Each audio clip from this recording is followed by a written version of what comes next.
I'm Nathan Short. I am a sophomore theater major with a leadership minor, and I'm going to be talking about the things that I've learned in this class, answering the questions that we were given. To start off, what or who has shaped you into the person you are today? The best answer I have for that question is my dad. He's always told me to be a man of character, which is what I strive to be, no matter what. He's definitely the reason I'm the way I am today. He has definitely done his best to form me and shape me into who I am. When it comes to my purpose in life, I have really one thing: to leave behind a legacy of happiness and joy, and to affect people the way I've been affected. When it comes to my core values, I've got three that I really focus on. One is respect. I've always been a firm believer in the golden rule, and I want to treat people with the same respect I would like to be treated with, hoping they'll return the feeling. Second is joy.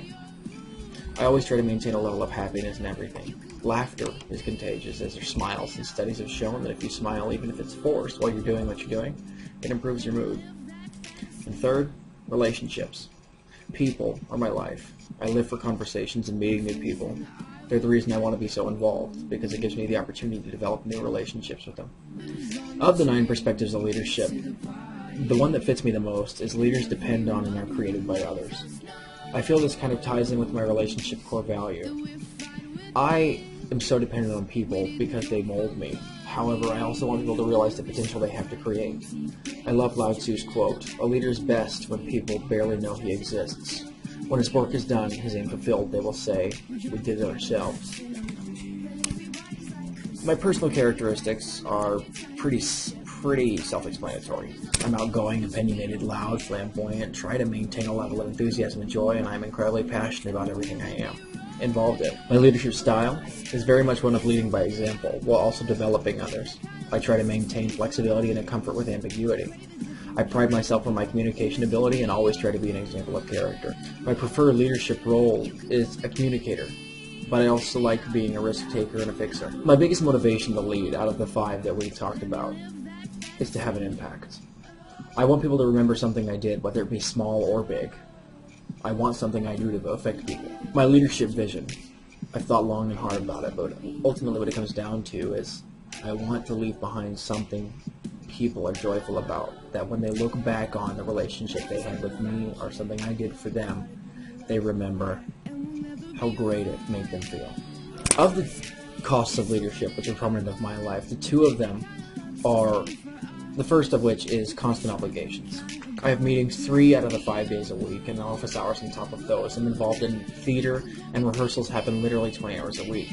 I'm constantly going with little time for breaks on top of 18 credit hours this semester.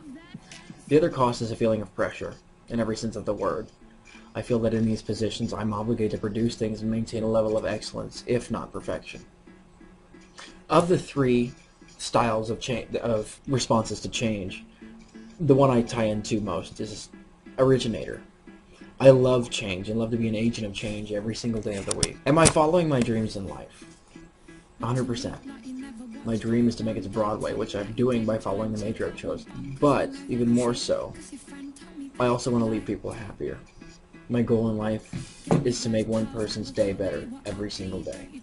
Even if it's in the smallest way, which is something that I try to do and I think I do fairly well. Of the lessons that I've learned from my past and current life experiences, 3 stick out. 1, perception is everything. No matter what you think you're doing, people may not see it the same way you do. 2, life is funny. Laugh at it, because it's going to laugh at you.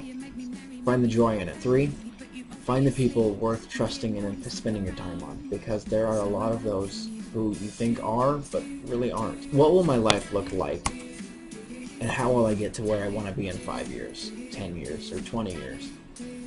My life will look incredibly similar. I want to maintain the happiness I found recently, maybe add a wife or kid or 2, or 4. I hope to be acting and to have gotten my MFA in acting and maybe teaching. I plan on getting there by continuing to do one thing I love, theater, and to continue meeting people to expand my relationships and connections. Of the 5 strategies I use to be more balanced, I feel I use integration more than any of the other strategies when it comes to balance. There are very specific goals I want to accomplish, and I choose things that I feel will help me accomplish those things. However, I also moderate. I honor commitments even if it means reaching a compromise with specific wants and needs I have. The direction I'm headed is one of continued involvement. I'm on several different committees and involved in organizations. I'm maintaining my grade and sticking close to my major and minor requirements. I hold numerous leadership positions on Union Activities Council, E-Team, and Associated Student Government. So, what is a leader? I think that a leader is so much more than what we typically define it as. I think we all agree that MLK, Malcolm X, JFK, all these people were leaders, but why? What do they have in common? I think that from this class, I learned a lot of what made those people leaders. Thanks. That's alright. I found a martyr in my bed tonight. Stops my bones.